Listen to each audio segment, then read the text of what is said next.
So many of us that want to own a BMW here don't buy one. They're endless money pits, they have tons of reliability issues, and they are extremely difficult and confusing to work on. They're overcomplicated, etc., etc. We've heard all the complaints before, we know the gist of it. That's all that people seem to talk about, but what if I could tell you that there are actually some design aspects of BMWs that actually simplify the process of working on your own car?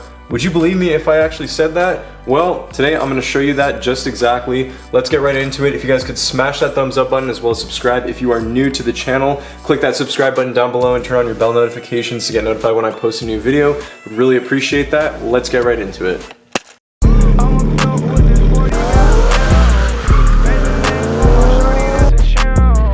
Rockstar Ozzy, please don't stop me. I drive, swerving in the mud.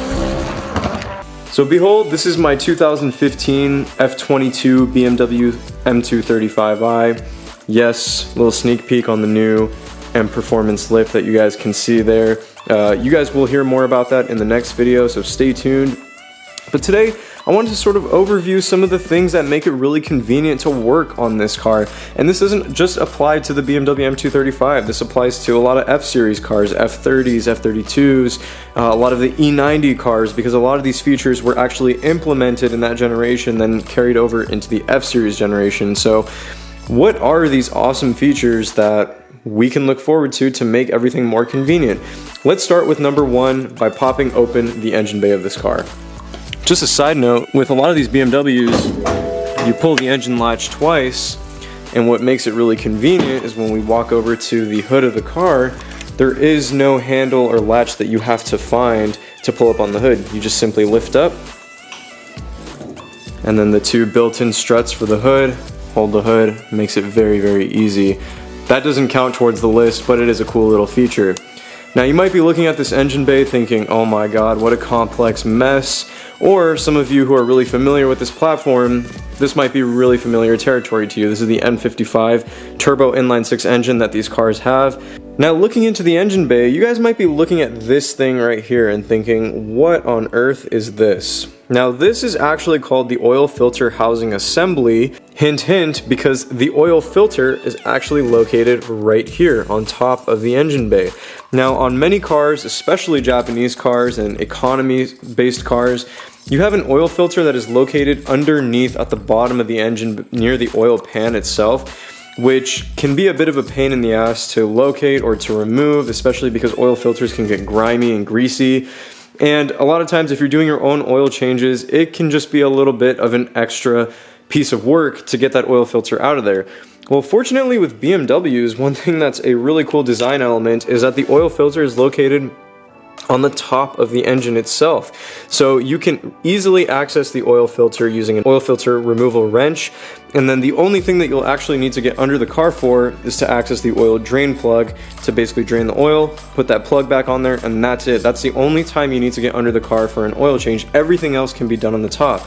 The next thing on the list is going to have to be the way that you're going to access your coil packs and the spark plugs on this car. Now this is obviously with any vehicle a very key maintenance item to take care of whenever you want to extend the longevity of your vehicle's engine, and if you run into misfiring issues, which can be common on a BMW or any high performance engine, it's something that you're going to need to be able to access fairly easily so that you can swap things out, change things out, and of course you want it to be as easy as possible, right? Well, with a BMW, and many other cars do feature this user-friendly design, but with BMW specifically, given the fact that it is an inline-six configuration of an engine, it is very easy to access your coil packs and spark plugs. All you have to do is literally just remove this engine cover, which is fastened in by a few grommets. So you literally just lift up on it like so,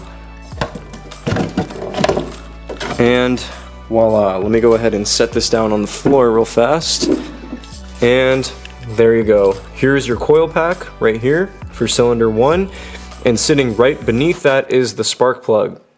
Now to remove a coil pack on this car, it is a very simple process. All you do is lift up on one of these tabs like so. You'll see this little sensor right here that kind of moves out. You're just going to pull the sensor out, and then you'll stick like a 3/8 drive or some sort of tool in between this, and lift up on the coil pack, and that's it. It removes just like that, and right beneath that is your spark plug. To do that for all 6, you just move down.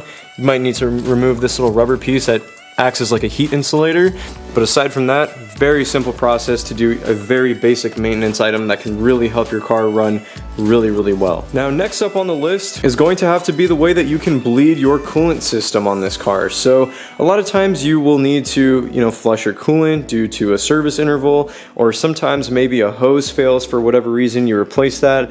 Obviously, whenever you do anything that messes with the car's coolant system, you want to make sure that you flush and bleed the coolant system, because you don't want pockets of air sitting in your coolant lines, because that can cause some overheating issues and can potentially put the car into limp mode if there isn't a sufficient coolant passage, if there isn't sufficient coolant flow running through the vehicle's coolant system. Now, to bleed your coolant system, a lot of times on many cars, especially like Econobox cars, you have to do it manually, which can be a little bit of a pain in the ass. Not that it's a huge deal, but on a BMW, it is very simple. And let me go ahead and show you guys exactly how to do that, because you don't really have to do anything. So here I am in the driver's seat of this vehicle, of course, which is my current car. And all you have to do is, with the key fob, which is connected to my belt loop right now, I'm going to press the engine start button once. That will go ahead and turn on the ignition. Now you can see the air automatically comes on, so what I'm going to do is set it into the manual mode on the lowest setting. I'm going to crank the heater all the way up on both sides, like so. Now that it's on, you want the fan running on the lowest setting, so just 1 bar, and from there you will go ahead and press the gas pedal all the way down to the point where you can feel the kickdown switch being pressed. Hold it for 10 seconds, and what that will automatically do is activate the car's electronic water pump, which can actually be ran without the engine running, and from there it will flush the coolant system. It'll do it for a number of cycles. It usually takes anywhere between like 10 to 15 minutes, and voila, you have bled your coolant system. Obviously you'll check your expansion or overflow tank, and then from there you can top off the coolant. Fourth up on the list that I'd like to highlight with something like one of these BMWs is the battery. Now you might be looking in the engine bay and thinking, where on earth is the battery? Because you're right, it's non-existent in the front of the engine bay. The battery is actually located in the trunk of the vehicle, which is stored in a compartment on the right side if you're facing the trunk.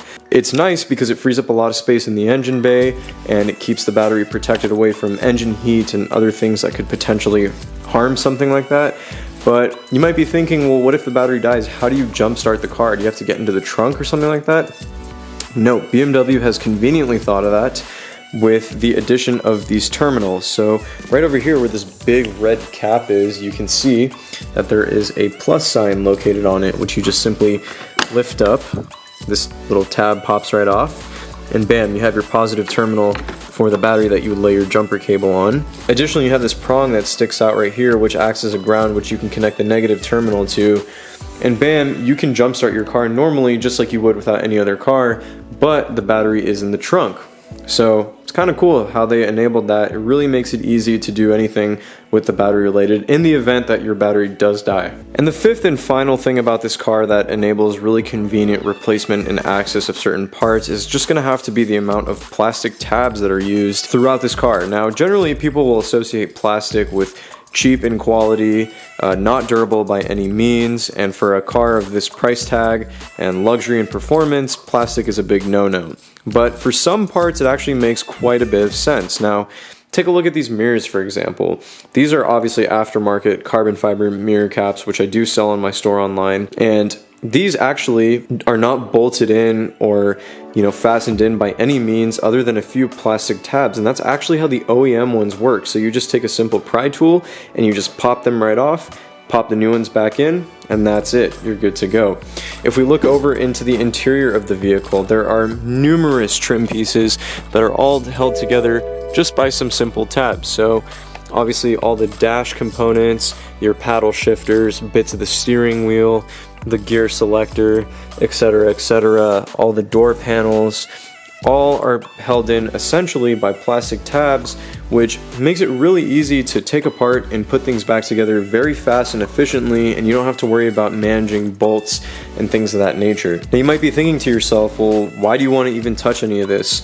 A lot of times, you know, these little bits of interior trim and the steering wheel and stuff like that may get worn out, you know, it may get faded over time. Sometimes you'd maybe want to upgrade this to like a carbon fiber piece instead of this aluminum or wood trim, whatever you may have. So to have that convenience and ease of access is quite nice. Now don't get me wrong, ladies and gentlemen, in the wake of owning multiple BMWs, I am no stranger to the fact that BMWs can be severely complex in the way that they are designed, stupidly engineered with some design aspects, and very unreliable at times. Trust me, I'm not ignorant to that factor, but online you hear so much stuff being thrown around and slandered about these cars, about how they're just endless money pits, they suck, etc, etc. So I figured, let me put together a video where I could just highlight some of the cool things that actually make it kind of easy to work on or maintain some of these cars, because they are actually features that I think all cars should implement, and I think they could take a cue from BMW in that department. So if you guys enjoyed this video, as always, like I said in the beginning, please be sure to smash that thumbs up button as well as subscribe to the channel for more awesome content. Really appreciate your guys' support. Thank you so much, guys, for watching all my videos and for commenting and engaging. I really do appreciate that from the bottom of my heart, and I can't wait to make the next video for you guys. I will catch you all in the next one.